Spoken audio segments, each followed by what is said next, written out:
Ang mensaheng inyong maririnig ay aktwal na ibinahagi ni Kuya Ed Lapiz sa isang pagtitipon ng mga kapatiran.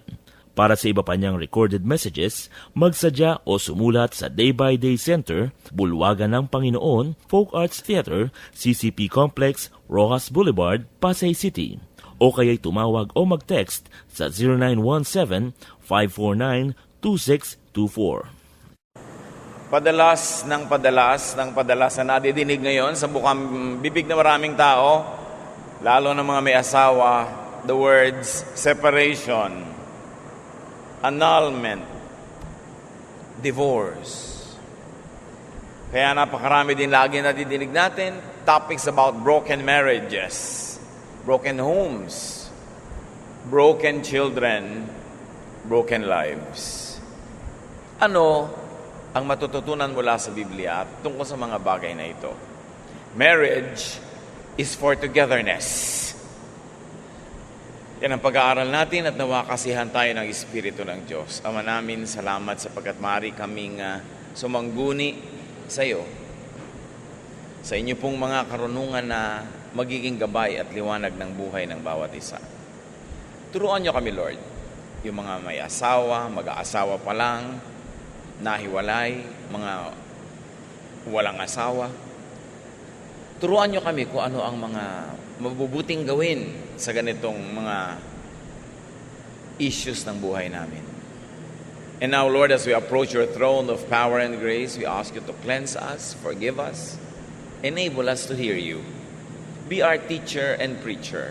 May your voice set us free, empower us, and may your voice lead us unto greater godliness. In the name of your Son, Jesus, we pray with thanksgiving. Amen. Si Solomon na maituturing na parang pinakamalapit ang turo niya sa mga turo ng Panginoong Jesus, what you might call the Jesus of the Old Testament, ang kanyang major teaching in life is enjoy life. At ang Panginoong Jesus, centerpiece teaching niya, sabi niya, I came that you might have life, a full and abundant life. So one of the best ways to maximize enjoyment in life is through intimate human relationship like in marriage. Maraming paraan para maging masaya, para maging kumpleto, pero isa sa mga pinakamatibay at pinaka-common na paraan ay yung magkaroon ka ng kapartner sa buhay. Partner na kinikilala ng lipunan, tinatanggap ng iyong pananampalataya, partner na hindi mo itinatago, ikinukubli, partner na magbibigay sa iyo ng kasama, ng guidance, maging ng pagtutuwid. And the building blocks of human partnerships and marriage are actually laid in the Bible. First of all, God does not want people to live alone. Genesis 2:18-24, the Lord God said, "It is not good for the man to be alone. I will make a helper suitable for him." That is why a man leaves his father and mother and is united to his wife, and they become one flesh. Natural, dahil nag-iisa pa lang si Adan talaga noon, kay asawa, kay kaibigan, kay wala naman talaga siyang kasama. Sabi ng Panginoong Diyos, hindi naman mabuting nag-iisa ang tao. And this is the first not good comment of God recorded in the Bible. Lahat it was good, and God saw that it was like this and it was good. Pero sabi niya, it is not good that man should be alone. Kaya magkakaroon siya ng asawa at hihiwalay siya sa kanyang mga magulang at makikipisan sa kanyang asawa. The leaving here of parents emphasizes the new belongingness. It does not teach neglect of parents. Marami kasi mga sobrang literal ang pagbabasa sa Bible. Pag nag-asawa, kahit yung magulang nag-iisa, byuda na o byudo, walang kasama, may sakit, iniiwan pa rin dahil yun daw ang kalooban ng Diyos.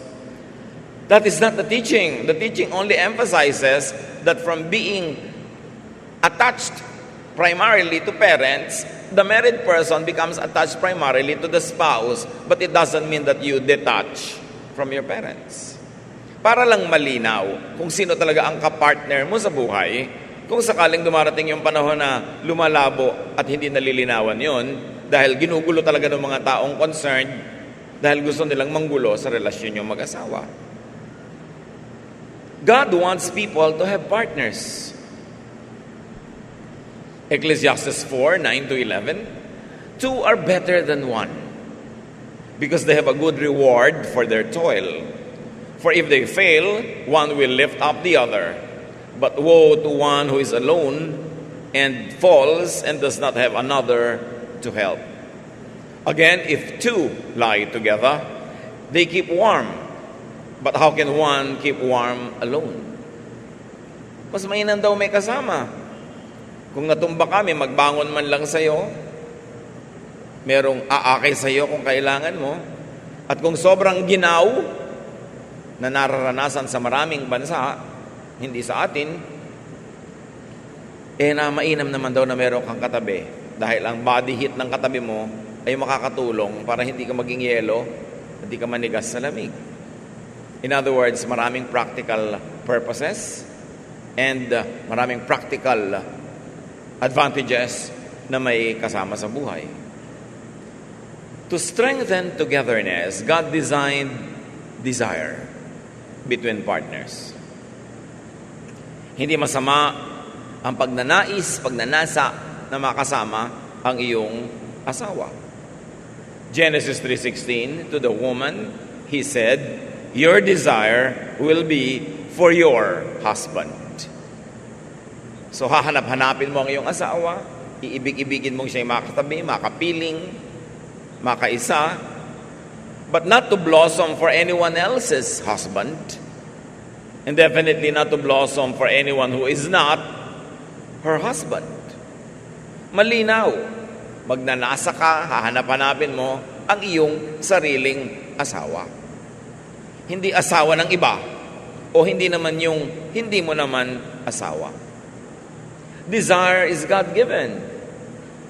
So do not demonize desire, but just stay focused on the right object. Yung iba namang sobrang relihiyoso, lahat ng uri na lamang ng mga ganitong damdamin at desire, minamasama.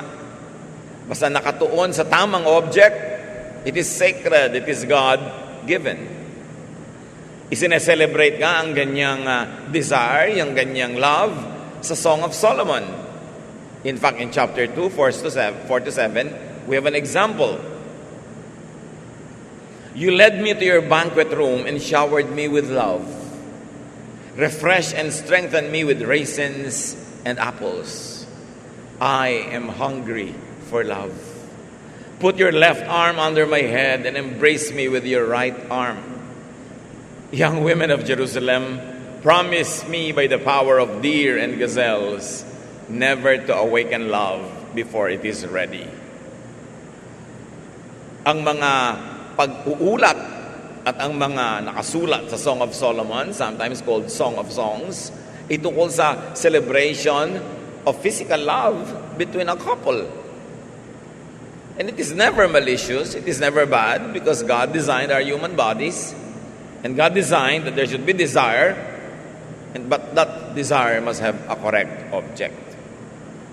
At sinabi dito ng tinig ng babaeng nagsasalita sa part na ito ng Song of Solomon, sabi, mga kababaihan ng Jerusalem, at siyempre babaihan kahit saan, mga kababaihan, huwag niyong mapukaw-pukaw, huwag niyong magising-gising, no?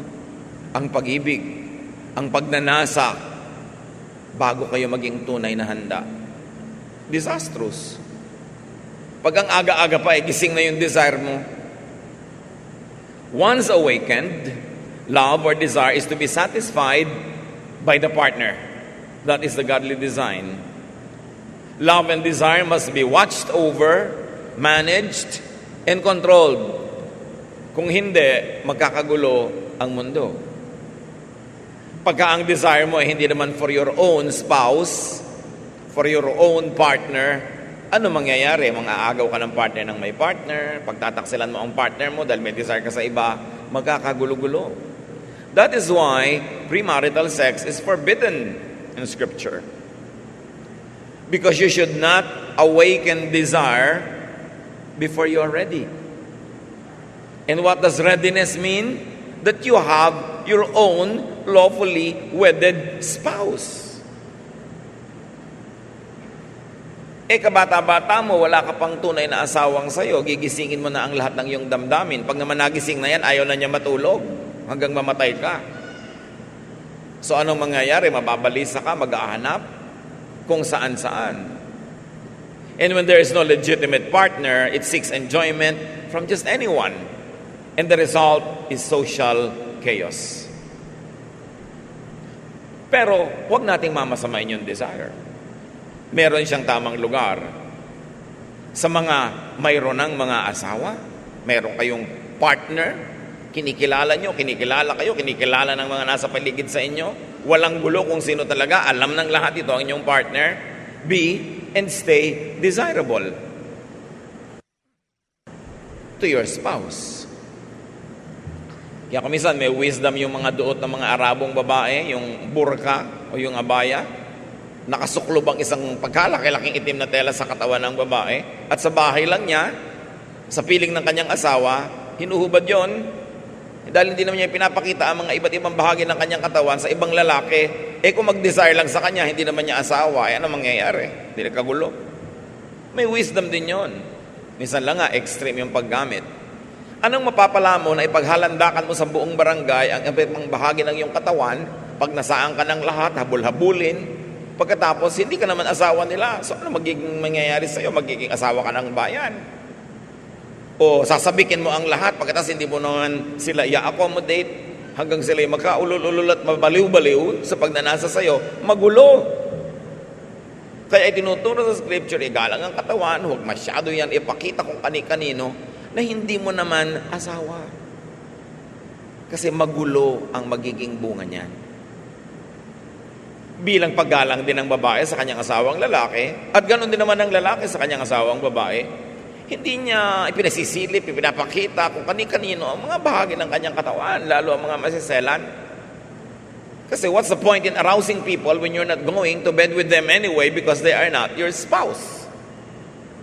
Dapat ang lahat may kaayusan. Kung ang pagkakaroon ng partner ay mahalaga at nagbibigay ito ng napakalalim, gandang kasiyahan sa buhay, kung gayon, dapat itong alagaan. Dapat ito ipagtanggol mula sa iba't ibang mga panganib at banta na nanggagaling sa iba't ibang taong hindi mo naman asawa. Now, the partnership is God's gift. It is a favor to be enjoyed from God. Yung partnership na ganyan, regalo ng Diyos. Hindi dapat nagiging problema kasi regalo yan ng Diyos. Pero maraming regalo, pag hindi mo inalagaan, hindi mo inaayos ang paggamit, nagiging problema. Napaka-favorable ng pagtingin ng Bible sa pagkakaroon ng asawa ng tao. Deuteronomy 24 verse 5, Moses said to Israel,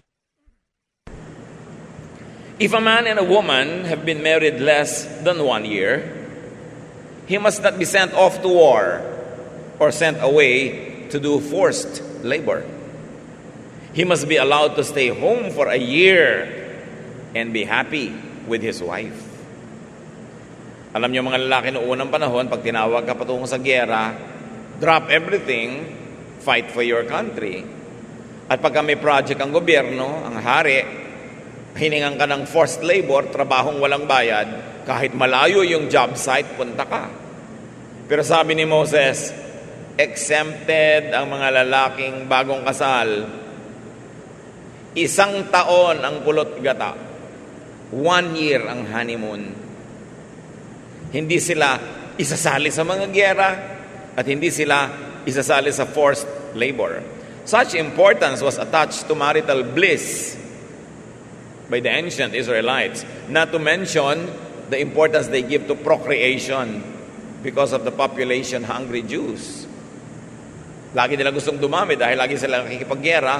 Therefore, mahalaga na pagbigyan mo ang mag-asawa na makapagsarilinan ng 1 buong taon. Kaya mas saklap yung kakakasal pa lang ngayon, bukas mag-a-abroad na. After 1 week, mag-a-abroad na. Nauunawa natin ang pangangailangan ng mga tao sa trabaho. Pero, yung ganyan mga uri ng paglalayo, hindi yan marriage-friendly. Hindi yan ang dapat policy. Pag kami nanliligaw sa'yo, anong balak mo sa akin, paano tayo mabubuhay? Pagkakasal natin, mag-abroad ako, huwag yun ang pakasalan niyo. Ba't pa kayo nagpakasal? Sa hangin, sa anino, sa papel? May kasal kayo sa turing, wala namang kayong kasiping? Bakit pa? Dapat ko naghihiwalay ang mag-asawa, may planong, sandali lang ito, kukunin kita agad, o magbabayad lang ako ng ganito, o may ipunin lang tayo, then uuwi na ako. Hindi na yung, kailan ka uuwi sa Pilipinas? Hanggang May na lang ako dito sa Saudi Arabia. Yung pala hanggang May langis. Hindi naman maubos-ubos yung langis na yan, so tumanda na ang lahat, uuwi ka na lang na matanda na rin, o namatay ka, nakakahon, ganun ba yun? Kaya hindi tayo pabor dyan sa policy ng gobyerno natin to export people. Dapat tinuan ang paggogobyerno sa Pilipinas para ang tao hindi na aalis, magtatrabaho dito, we will become prosperous, kasama mong asawa mo, umuwi ka sa asawa mo paggabi, magkasama kayo pagka-weekend, hindi yung once a year lang kayo magkita o once in 2 years, hindi ganun yun. Hindi natin inuusig ang may mga trabaho sa malalayo, pero huwag niyong gawing sobrang matagal kung talagang kailangan nyo. Mahalaga. Sabi sa Proverbs 5:18, be happy with the wife you married when you were young. Siyempre, ang kausap dito, ibig sabihin, medyo may edad na yung lalaki. Sabi sa Proverbs 5:18 ng New Revised Standard Version, let your fountain be blessed and rejoice in the wife of your youth. Marami namang lalaki, they only rejoice in the youth of their wife. Hindi ganon, in the wife of your youth. Kung sino pinakasalan mo ng bata ka, kahit nagtandaan na kayo at lumating na sa lupa yung baba niya, siya pa rin dapat ang i-rejoice mo because she is the wife of your youth. So sabi, magsama kayo, mag-enjoy kayo sa buhay. Yan ang kaloob sa inyo ng Panginoon. Be happy, but not with someone, not your wife or husband. Not with the partner of someone else. Because your happiness will be at other people's expense. Anong paliwanag ang ibibigay mo sa Diyos na masaya kayo dahil inagaw nyo ang kasiyahan nyo sa dapat at tamang may-ari? Kahit pabali-baligtarin mo ang mundo, ano man ang drama mong ibigay, hindi mo pa rin yan mapapanagutan o mapapanindigan. Exodus 20:14, you shall not commit adultery. In Exodus 20:17, pangalawa on the same topic in the 10 Commandments, you shall not covet your neighbor's wife. Ecclesiastes 9:9 is so clear. Life is short, and you love your wife, so enjoy being with her. This is what you are supposed to do as you struggle through life on this earth. Maiksi ang buhay, mahal mo ang asawa mo, ano't di kayo magkasama. Ito ang dapat niyong gawin sa maiksing buhay na ito habang sinusuong niyo ang napakaraming hirap ng buhay. Ibig sabihin, susuongin niyo ang hirap ng buhay na magkasama, magkatabi, magkahawak kamay. Kung maghihiwalay, huwag tagalan. Huwag ma-addict sa malaking income kahit hindi kayo magkasama. That's why overseas and faraway work is not marriage friendly. Of course, marami tayong kilala na mga dakilang babae na kahit dito nag-iisa yung asawa ang layo-layo, ang tagal-tagal, ang tinutino, may naipupundar talaga. At hindi sila gumagawa ng kaaliwas-wasan. Pero marami rin naman tayong nababalitaan at nakukumpirma rin naman na naliligaw ng landas. Dahil na-awaken na yung desire, tapos wala naman yung asawa, so yung unang magdaan nyo na. Ang una pong magdaang naka-Adidas, Lord, yun na ang tugon sa aking mga pangangailangan. So kung wala si Mr. Right, si Mr. Right now will do. At alam natin yan, it is happening. That's why we always implore people, if you're going to separate for financial reasons, don't separate too long. Huwag sobrang tagal. What will happen to the natural desires? What will you do with the natural desires? When mismanaged, long-distance work or prolonged separation could be a major threat to marriage. Ang gobyerno natin, laging ipinaghahalandakan ang napakaraming padala na pera ng mga OFWs. para makurakot ng mga magdanakaw, para maipangtapal nila sa incompetence of this government and the many administrations before to provide good opportunities for our own people. Puro figures, bilyones na dolyar. Nagre-report ba sila kung ilang mag-asawa naghiwalay? Inire-report ba nila kung ilang mga bata ang lumaking walang magulang na naglilimlim sa kanila, naliligaw na landas, nagiging mga rebelde? Inire-report ba nila ang ilang mga unwanted teen pregnancies dahil walang sumusubaybay sa mga bata? That is the other side of the otherwise rosy OFW story. Maraming at malaki ang social cost. Not to mention the moral cost. Lalo sa mga hindi ma-control ang kanilang mga desire. Long distance work could be anti-family. It is anti-family, actually. But not to condemn ourselves. Mabuti nga ang mga mamamayan natin are masisipag, talented, at natatanggap magtrabaho sa ibang bansa. Kaya hindi tayo lang mamatay sa gutom. Pero ang dami naman foreigner dumadating dito, nakasando lang at nakabrief, tapos yumayaman lahat. Dito nagyayamanan sa bansa natin. Bakit tayo hindi yumaman sa sarili nating bayan? Bakit kailangan foreigner ang yumaman dito? Bakit ang dami-daming bansa sa Africa, sa ibang parts of Asia, sa sobrang mas mahirap kaysa sa atin, hindi naman sila nag-export ng labor? Sa bagay, baka hindi sila qualified. Pero buhay din sila. Turo ng Diyos ang mag-asawa, dapat magkasama. Gawing goal. If there is this necessity to be separated, differentiate necessity from want, from like, from desire, from luxury, and struggle through life together.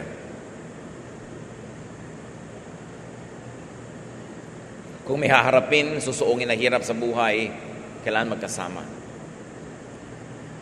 Nakikita nyo ba ang social cost pag magkakahiwalay? Ang isang taong nagtatrabaho abroad, hindi na nakaka-attend ng mga birthday ng anak, graduation, mga skit sa school, ng mga maliliit na mga mahahalagang bagay.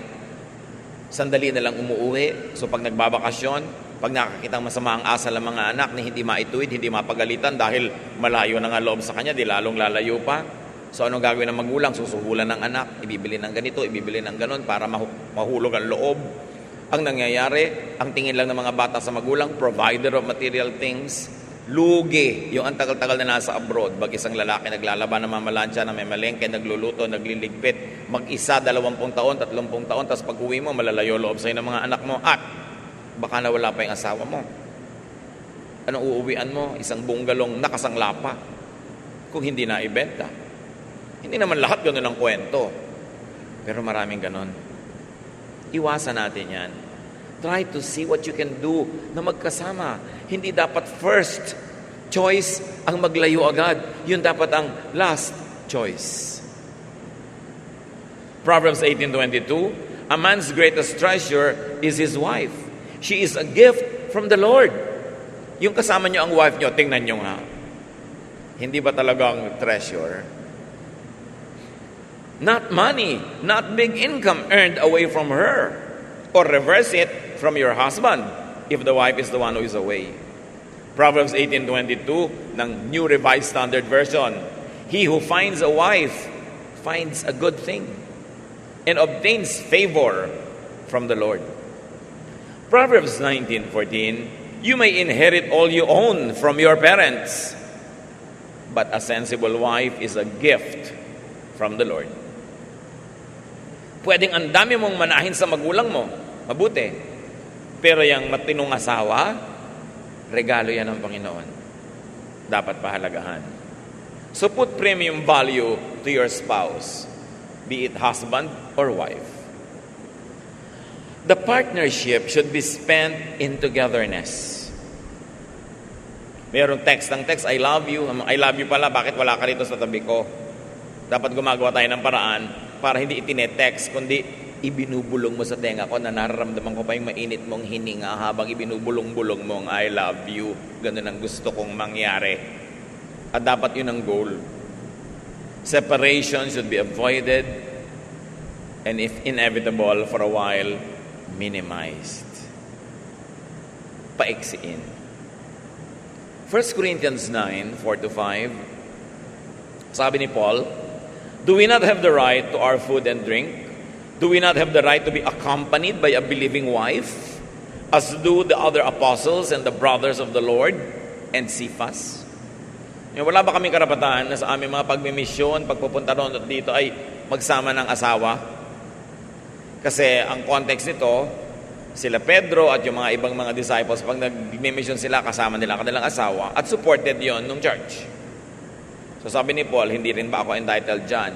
But of course, what we know about Paul is that he was unmarried naman until his dying day. But he was just saying, and what we like to get from what he said was that, yes, even in missions, dapat kasama yung asawa. Unfriendly naman to family yung mga churches na nagpapadala ng mission, tapos yung lalaki lang ang lalakad na iiwan yung babae. Kung prolonged missions, dapat kasama. Pati mga kumpanya, i-assign ka sa dulo ng daigdig tapos malayo sa pamilya mo. Kaya dapat, ang galing ka, mahusay, qualified. So you can demand, nakasama ko dapat ang asawa ko at mga anak. Marami nagtatanong sa inyong lingkod sa Facebook, naisama ko naman po ang aking asawa at mga anak dito abroad sa Middle East kasi allowed naman ako na gawin yun. Kaya lang po, konti lang nasi-save namin kasi ang gastos dito, ipapadala ko na lang ba uli ang mga bata sa Pilipinas para alagaan ang mga lola? Ipapadala mo yung mga bata sa Pilipinas para lumaki ang savings mo. Ba't di mo bilangin yung loss kung lumalaki silang di mo kasama? Bakit hindi mo bilangin as savings yung araw-araw nagkikita kayo, sabay-sabay kayo nakakapaghapunan, kahit hindi kayo masyadong marami nasi-save? Alin ba talaga ang mahalaga? Yung pera o yung pagsasama-sama ninyo? Kaya lagi kong ipinapayo, kahit konti lang nasa-save nyo, mabuting magkakasama kayo. Kesa hindi. Kumisan kasi save ka ng save dahil pinauwi mo sila. Pampiyansa mo lang pala dahil magkakakaso yung tao o pampa-ospital dahil kung ano-anong nangyayari sa kanya ng mga hiwaga dahil hindi mo nababantayan. 1 Corinthians 7:4-5, tungkol na naman ito sa pagiging physically together. The wife does not have authority over her own body, but the husband does. Likewise, the husband does not have authority over his own body, but the wife does. Do not deprive one another, except perhaps by agreement, for a set time to devote yourselves to prayer, and then come together again, so that Satan may not tempt you because of your lack of self-control. Alam natin kung anong topic dito. Physical relations. Physical matrimonial intimacy. At sabi dito ni Pablo, kayong mga babae, wala kayong otoridad sa inyong katawan, ang asawa niyong lalaki ang meron. At kayo rin mga lalaki, wala kayong otoridad sa inyong sariling katawan, ang asawa niyong babae ang may-ari sa inyo. Wala kayong karapatang ipahiram, ipahingi, ipagamit ang inyong mga katawan sa ibang tao. Sa asawa nyo lang yan. At kung ang katawan mo lalaki ay pag-aari ng iyong babae, ng iyong asawang babae, lalo naman ang iyong bulsa, yung katawan mo nga kanya, edi yung income mo rin, di ba? May mga lalaki kasing sasabihin sa babae, kita ko to, trabaho ko to, ha? Mag-asawa tayo. If the Bible tells me that I own your body, lalo na ang bulsa mo. Pero siyempre, dapat matino naman yung babae sa paggastos para hindi ka pagtaguan ng pera at hindi ka pagkaitan. Pero ang mag-asawa ay mag-asawa. You share everything no matter who is making the money. Huwag namang abusuhin ng saka ng tamad na asawa, no? Na wala siyang contribution sa income tapos ang laki-laking gumastos. Of course, meron ding mga regulasyon tungkol dyan. But the center of our study now is, sabi niya, huwag niyong tatanggihan ang isa't isa. Pag lumalapit sa inyo, kinakalabit ka ng 2:00 ng umaga, huwag mo sabihin, I have a headache. Maglagay ka ng bolsa de yelo. Ang sabi dito ni Paul, kung kayo man ay tatanggi sa isa't isa, tiyakin nyo na dahil lang mananalangin kayo, mag-aayuno kayo, at nagkasundo kayo na for a short time, walang ganyan-ganyan, dahil tayo magpe-pray, tayo magre-retreat. Pero sabi niya, huwag yung tagalan, kahit retreat. Magbalikan kayo agad sa isa't isa dahil the devil prowls around like a roaring lion looking for someone to devour, and many of you will fall away because of your lack of self-control. So may asawa ang tao para doon niya ibuhos ang lahat ng lagnat at init ng mundo. Wala nang excuse para humanap pa ng iba kung meron ka namang asawa. At huwag kakalimutan ng asawa ang kanyang tungkulin, not to refuse. Unless of course for health reasons or for other reasons that could be valid but not for an extended time. Duty yun. Of course, it should not be looked at as duty. It is privilege. But sometimes, it's duty. And don't forget that it could also be duty, so do your duty. Kaya ka nga may asawa. Kung ayaw mo ng ganong-ganong duty, pues, maging single ka all your life. You're entitled to that. But once you are married, you are duty-bound to please each other. Each other, both ways. Hindi lang yun mag-isa. So couples should be available to each other. Never to outsiders. Couples should satisfy each other, not refuse each other. Pagka ating dinibdib ang mga teaching na yan, maraming marital problems ang malulutas. The partnership should be lifelong. It should not be broken.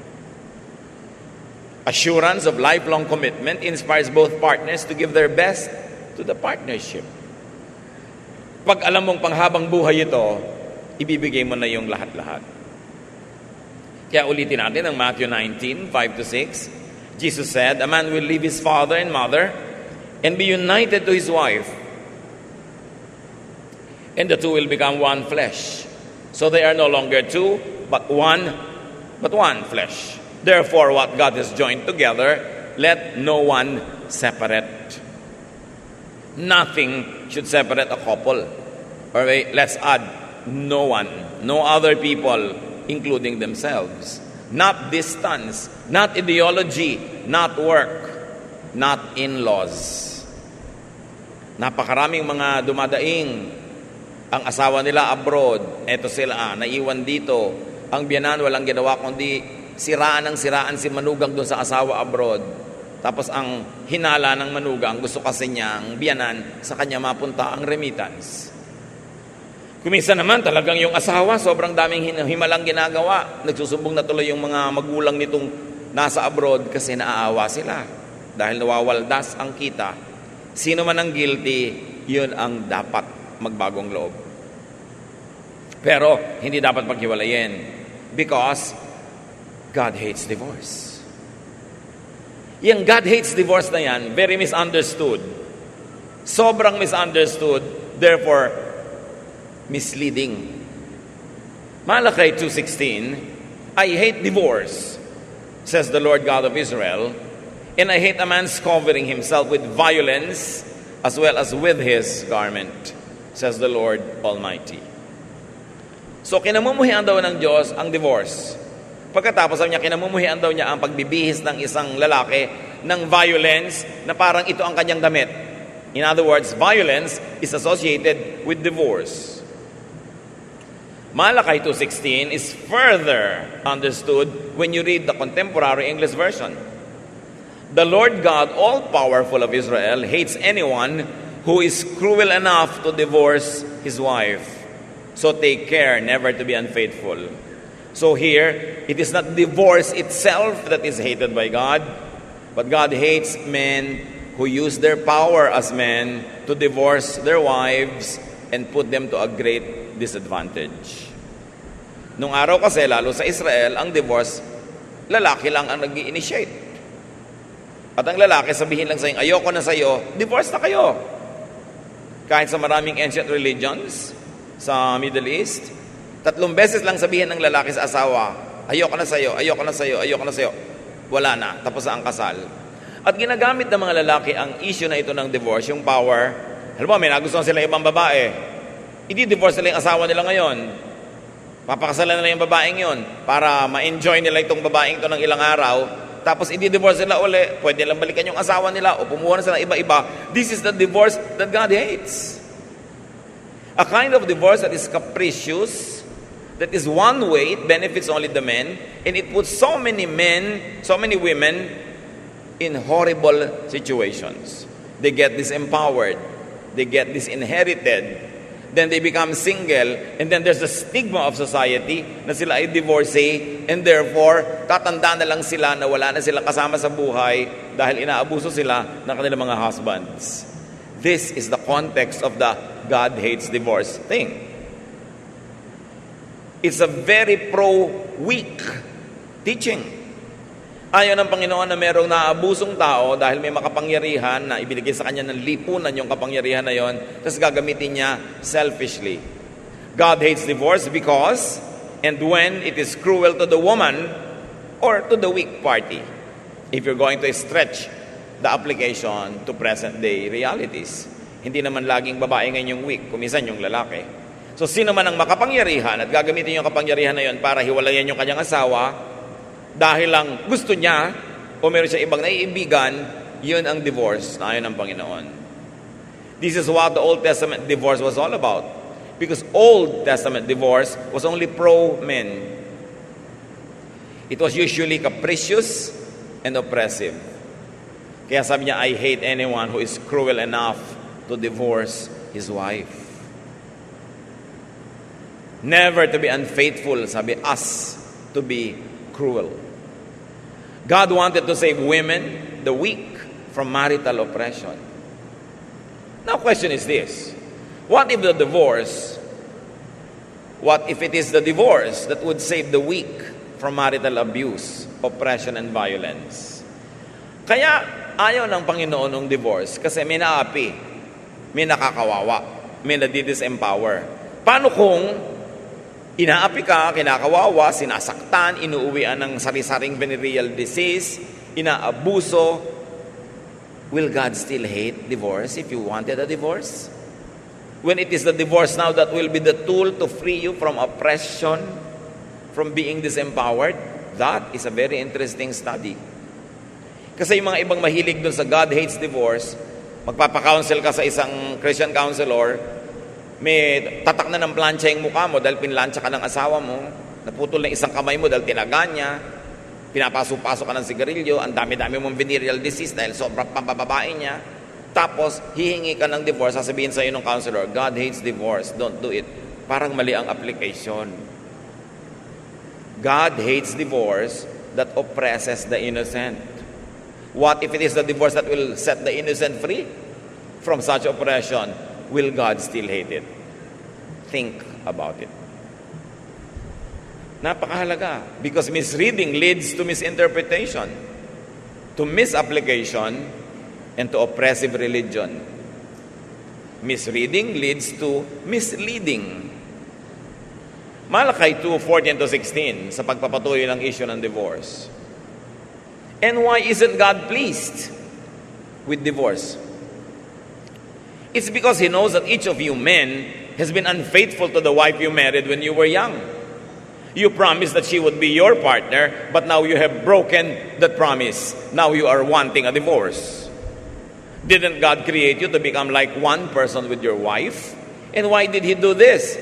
It is so that you would have children and then lead them to become God's people. Don't ever be unfaithful to your wife.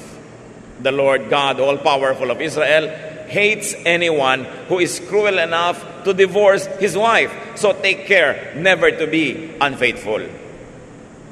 So what divorce that God hates? It is a divorce that is premised on unfaithfulness. A divorce that a man wants so that he could play around with other women and get rid of this woman that is already tired of, but he promised to be the wife of his life. And God said, I hate anyone who is cruel enough to do this. Pangatawanan ninyo ang sinumpaan ninyo. Hindi ko man nagbago ang isip nyo o may ibang dumaan na nagustuhan ninyo, isisipain nyo na at patatalsikin nyo na yung asawang sinumpaan nyo sa Panginoon na magiging partner nyo buong buhay. That is a divorce that God hates. What God hates about and in divorce is unfaithfulness of the man or the powerful one as the cause. Maybe now it could be a woman because marami na ngayong women more powerful than the husband, at least economically speaking. What God hates about and in divorce is the cruelty that accompanies it and the abuse of women or whoever is weaker. Still on the issue of divorce, Matthew 19:7-9, Why then, they asked, did Moses command that a man give his wife a certificate of divorce and send her away? Jesus replied, Moses permitted you to divorce your wives because your hearts were hard. But it was not this way from the beginning. I tell you that anyone who divorces his wife, except for sexual immorality, and marries another woman, commits adultery. Sabi, kung ayaw ng Diyos ng divorce, bakit si Moses nagturo na gumawa ng certificate of divorce? Ibig sabihin, tinatanggap ni Moses ang divorce. Sabi ni Lord, sobra kasing titigas ng ulo nyo. Hindi kayo mapaawat at mapigil.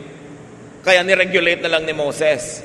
At least sinabihan kayo, magbigay kayo ng certificate of divorce. Bakit? I-divorce kita, verbal lang. I don't like you, I don't like you, I don't like you. Di-divorce na. Tapos, makikisiping siya sa iba. Tapos babalikan ka, ipipilit na asawa ko pa uli. At least may ilalabas kang certificate. Oy, eto certificate, dinivorce mo na ako, no? Huwag ka nang bumalik dito. Kaya, protection na naman ng women yung certificate. At kung dinivorce siya na hindi naman dahil sa immorality, tapos may lalaking naawa sa kanya o umibig at gustong samahan siya sa kanyang buong buhay, ipapakita niyo, oh, divorce ako, certificate ito, so I'm free. Meron siyang chance. Kaya yung regulasyon na yon, again to protect the aggrieved party from lifelong suffering just because she was abused by this man who just dismissed her from his life. Dapat inuunawa natin yung lahat ng mga teachings sa divorce, hindi yung basta sabi mo, God hates divorce, don't divorce. Tapos i-judge mo lahat ng mga divorced people. We don't know what happens in people's lives. We don't know why they had to divorce. Kaya dapat hindi mo ginagamit yung verse para mang-oppress. In fact, the verse, when used correctly, sets free. The man, the instigator of the divorce, is the guilty party if the reason is for his own adultery and the conduct is cruel. If he wants a divorce, and then the man who remarries commits adultery. So you see, the burden goes to the one who wants a divorce for very flimsy and shallow reasons. The woman in this case is presented as the kawawa one. Yung mga iba kasi nung araw, they want divorce just for a marriage. Kahit wala naman talagang offense. Sabi, alam nyo, ang talagang pwede nyong i-divorce ang wife nyo kung adulterous. Dahil sinira niya yung covenant nyo. Pero liban dyan, hindi dapat. Hindi magdi-divorce kayo dahil mabaho ang panya. Malakas siya humilik. Mga kung ano-anong mga irreconcilable na mga differences na iniimbento lang sa court. Pero actually, if you work together, work hard, you can resolve it.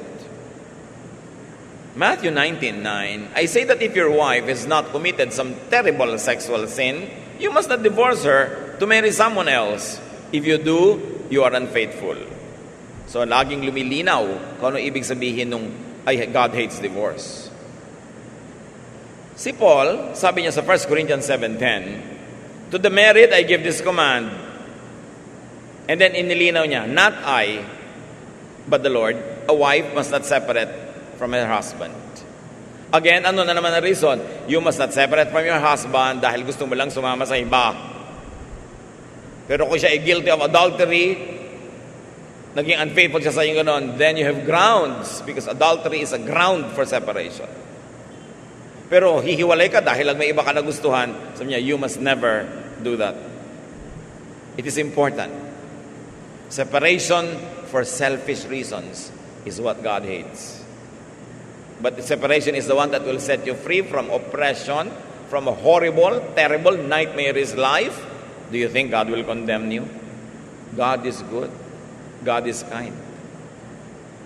Doon kasi sa culture ng maraming churches sa itinayo ni Paul, yung mga babae, mga prominente, nandi-divorce ng asawa, mga ano sila, mga liberated.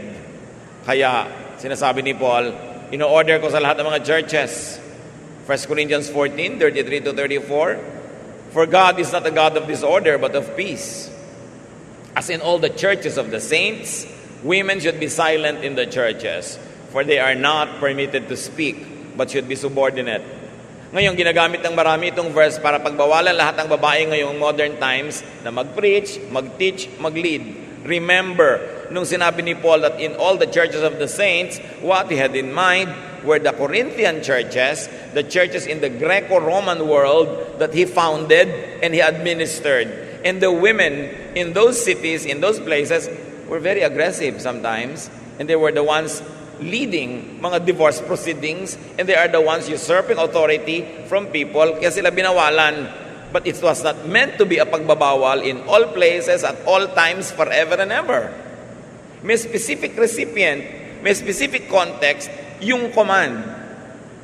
And once you misuse it, hindi mo na ngayon papayagan ng mga babae na magsalita, na mag-lead, dahil sabi, I forbid all people, all churches of the saints, for the women to be silent in churches. Itanong mo, aling churches nun ang tinutukoy? At itatanong mo, kasali ba ang church natin sa tinutukoy? Ganun ba ang culture natin talaga? Dapat ba talagang gapusin at itali yung mga babae o hindi naman? May context. Hindi mo pwedeng i-apply sa lahat ng tao yung sinabi ng isang Bible writer sa isang specific recipient. Paano yung sinabi kay Noah, gumawa ka ng barko, gagawa ka dahil sabi mo, gumawa ka ng barko. Ikaw ba kausap? Si Noah, di ba? So dapat, tinitingnan mo yun. Tayo ba yung kausap ng regulasyon na yun? Ba tayo nakikisali? Katulad nung all women of Corinth should wear veil when you go to church. Taga-Corinth ka ba? Ang ibig sabihin ba nung veil na yan, ganun din ang ibig sabihin sa atin.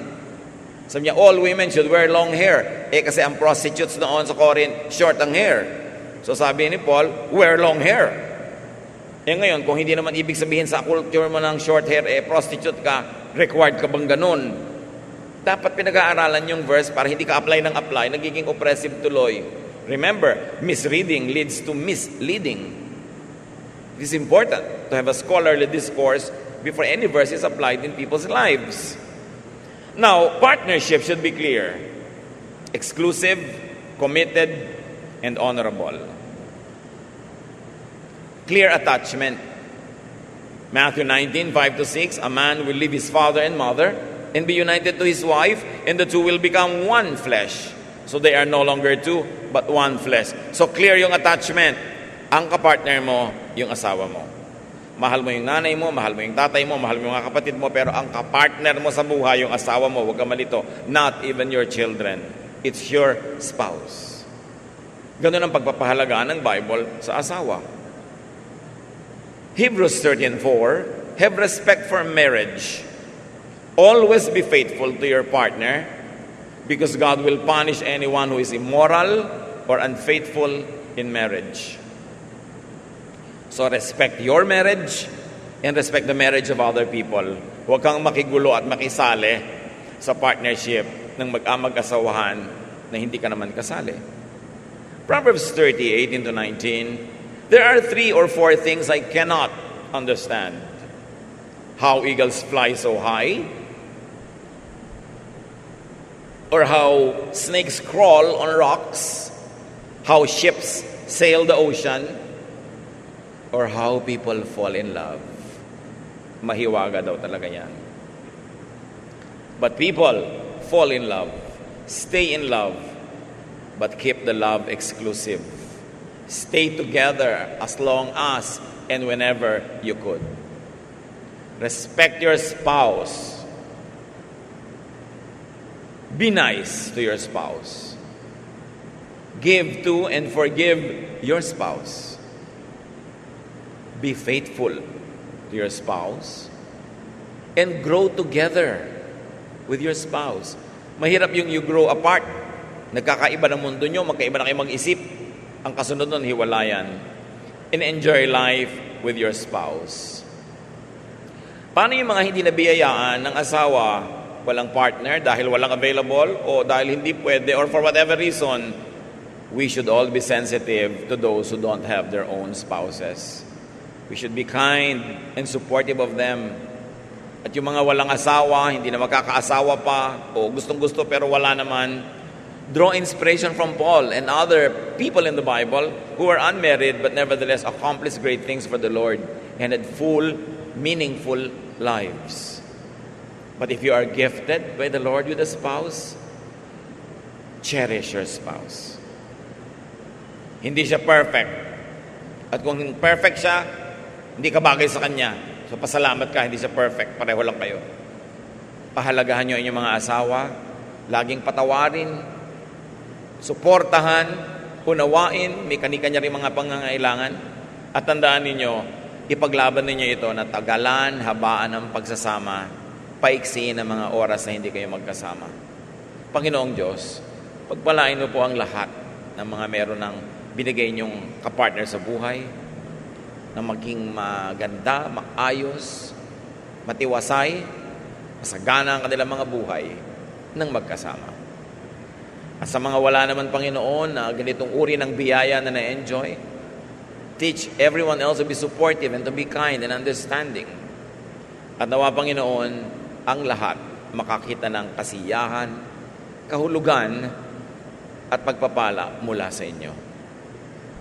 Pagbulay-bulayan natin, mga kapatid, ang ating mga sinuri, pinag-aralan, at nawa, pagkalooban tayo ng Panginoong karunungan kung paano ito i-apply to the best benefit of families. Panginoon, yumuyo ko sa inyong harapan ng inyong mga anak. Turuan nyo ng mga personal na application tungkol sa mga bagay na ito na mahiwaga, makapangyarihan, at dapat umiral sa aming buhay. Be with the Lord in silent prayer. Ponder the meaning of these things in your personal life.